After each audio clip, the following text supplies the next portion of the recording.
السلام علیکم۔ آپ سب کو ہارر پلینٹ وائس میں خوش آمدید۔ امید کرتی ہوں کہ آپ سب خیریت سے ہوں گے۔ مجھے بھی پچھلے دنوں کسی نے کامنٹ کیا کہ میں سٹوریز کاپی کرتی ہوں، تو ان لوگوں سے میرا بس یہی کہنا ہے کہ ہاں، میں سٹوریز سناتی ہوں اور میں کہانیاں سرچ بھی کرتی ہوں، لیکن ہر کہانی میں میری اپنی محنت، ریسرچ اور انداز شامل ہوتا ہے۔ یہ کوئی ایک چینل کا کام نہیں، ہزاروں لوگ اسی طرح کہانیاں سناتے ہیں۔ فرق صرف اتنا ہے کہ ہر آواز کا اپنا ایک اثر ہوتا ہے۔ جو سننا چاہتے ہیں ان کا شکریہ، اور جو صرف الزام لگانا چاہتے ہیں ان کے لیے بس یہ مشورہ کہ تھوڑا اپنا دماغ بھی استعمال کر لیا کریں۔ صرف زبان چلانے سے سچ نہیں بدل جاتا۔ جو جلتے ہیں وہ صرف روشنی میں نظر آتے ہیں، تو چلو تھوڑا اور چمکنے دو۔ اور مجھے اتنا بھی آئیڈیا ہے کہ یہ کسی آڈینس کا کام نہیں، یہ کسی چینل کی فیک آئی ڈی تھی۔ تو اگر آپ برابری نہیں کر سکتے تو ایسی اوچھی حرکتیں بھی مت کریں۔ وَتُعِزُّ مَن تَشَاءُ وَتُذِلُّ مَن تَشَاءُ۔ عزت اور ذلت سب میرے رب کے ہاتھ میں ہے۔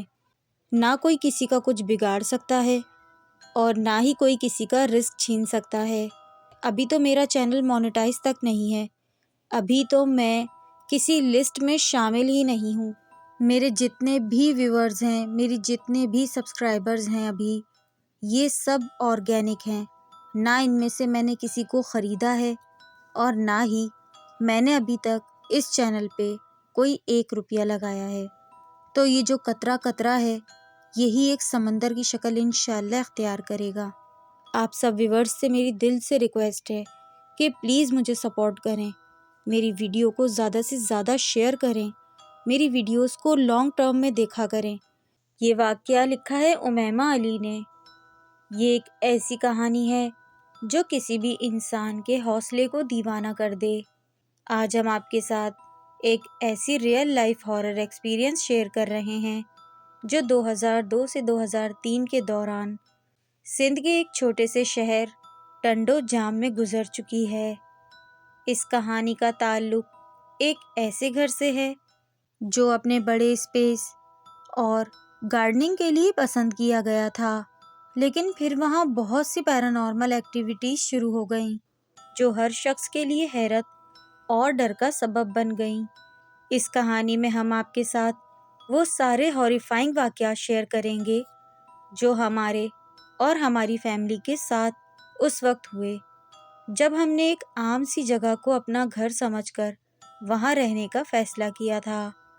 آئیے اس کہانی کے سفر پر چلتے ہیں اور سنتے ہیں کہ کیسے ایک عام سی زندگی ایک پیرانارمل ایکسپیرینس میں تبدیل ہو گئی۔ یہ بات تقریباً 2002-2003 کی ہے، جب ہم بچے تھے اور سندھ میں ایک چھوٹے سے شہر ٹنڈو جام میں رہتے تھے۔ وہاں ایک گورنمنٹ امپلائیز کے لیے سوسائٹی تھی اور ہمارا گھر کافی بڑا تھا، لیکن مینٹیننس کی کمی تھی۔ میری امی کو گارڈننگ کا بہت شوق تھا، اس لیے انہیں یہ جگہ کافی پسند آئی تھی کیونکہ وہاں کافی زیادہ اسپیس تھا۔ ہم لوگ جب وہاں شفٹ ہوئے تو 4-5 دن کے اندر ہی ایک چھوٹی سی جگہ میں آگ لگ گئی۔ ہمیں اس کا سبب سمجھ نہیں آیا اور سب نے اسے اگنور کر دیا۔ 2-3 دن بعد پھر سے اسی جگہ پر آگ لگ گئی جو ہمارے نیبرز کے ساتھ کنیکٹڈ تھی، لیکن ہم نے سمجھا کہ یہ انہی کا کام ہو سکتا ہے کیونکہ کوئی دوسرا ریزن نظر نہیں آتا تھا۔ آگ لگنے کا سلسلہ 4-5 مہینے تک جاری رہا۔ ہر دفعہ یہ آگ اسی جگہ کے آس پاس ہوتی تھی جہاں کچن کا ونڈو تھا، اور دھیرے دھیرے یہ آگ اتنی بڑھ گئی کہ کچن تک آ گئی۔ ہم پریشان ہوئے اور ہم نے اپنے گھر کی وائرنگ چیک کروائی، لیکن کچھ سمجھ نہیں آیا۔ اس کے بعد یہ آگ کا سین بند ہو گیا اور کچھ وقت کے بعد کچن کی ونڈو سے اتنی ٹھنڈی ہوا آنے لگی کہ میری امی کو ڈر لگنے لگا۔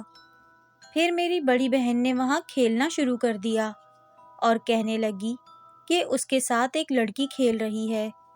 میری چھوٹی بہن بھی وہاں جانے لگی اور دونوں کہنے لگیں کہ ان کی دوست وہاں ہے۔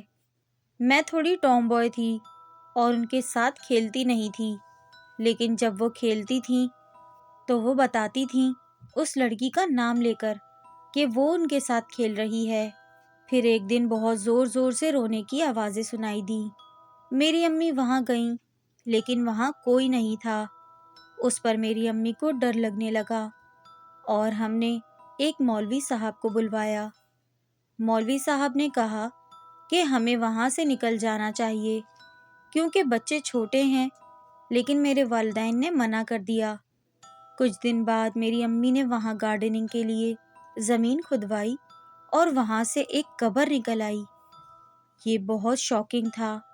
پولیس نے کیس رجسٹر کیا اور پتہ چلا کہ وہ باڈی ایک بچی کی تھی جو 5-6 سال پہلے وہاں دفنائی گئی تھی۔ ہم لوگوں کو وہاں رہتے ہوئے بس 1 سال گزرا تھا، اس لیے ہم بالکل بے گناہ تھے اور لیگل طور پر سب کچھ کلیئر ہو گیا۔ اس کے بعد پیرانارمل ایکٹیویٹیز کا سلسلہ بڑھ گیا۔ میری بڑی بہن اس لڑکی کا نام لیتی تھی جو امیجنری فرینڈ تھی، لیکن بالکل اصلی کی طرح بیہیو کرتی تھی۔ ہمارے گھر میں اور ہمارے نیبرز کو رات کو رونے کی آوازیں سنائی دینے لگیں، اور ہمارے نیبرز نے کہا کہ رات کے 2-3 بجے وہ بچی چھت پر دکھائی دیتی ہے جو بہت زیادہ چیختی تھی۔ پتہ چلا کہ وہ قبر ایک مسنگ بچی کی تھی جو 8 سال پہلے غائب ہو چکی تھی۔ پھر ہم نے وہ گھر چھوڑ دیا کیونکہ پیرانارمل ایکٹیویٹیز بہت زیادہ بڑھ گئی تھی۔ ہم ایک جگہ بیٹھے ہوتے تھے اور ہمیں لگتا تھا کہ ہماری فیملی ممبرز جو وہاں نہیں ہیں وہ دکھائی دیتے تھے۔ یہ تھا ہمارا آج کا ایک چھوٹا سا مختصر واقعہ۔ تو بہت شکریہ آپ انمول لوگوں کا جو میری اس ویڈیو کو دیکھنے کے لیے آپ نے اپنا قیمتی وقت دیا۔ امید کرتی ہوں کہ مجھے چاہنے والے لوگ میری ویڈیو کو ضرور سراہیں گے۔ پسند آئے تو لائک کریں، شیئر کریں اور چینل کو سبسکرائب کریں۔ کمیونٹی کو گرو کرنے میں آپ لوگوں کے بنا میں بالکل ادھوری ہوں۔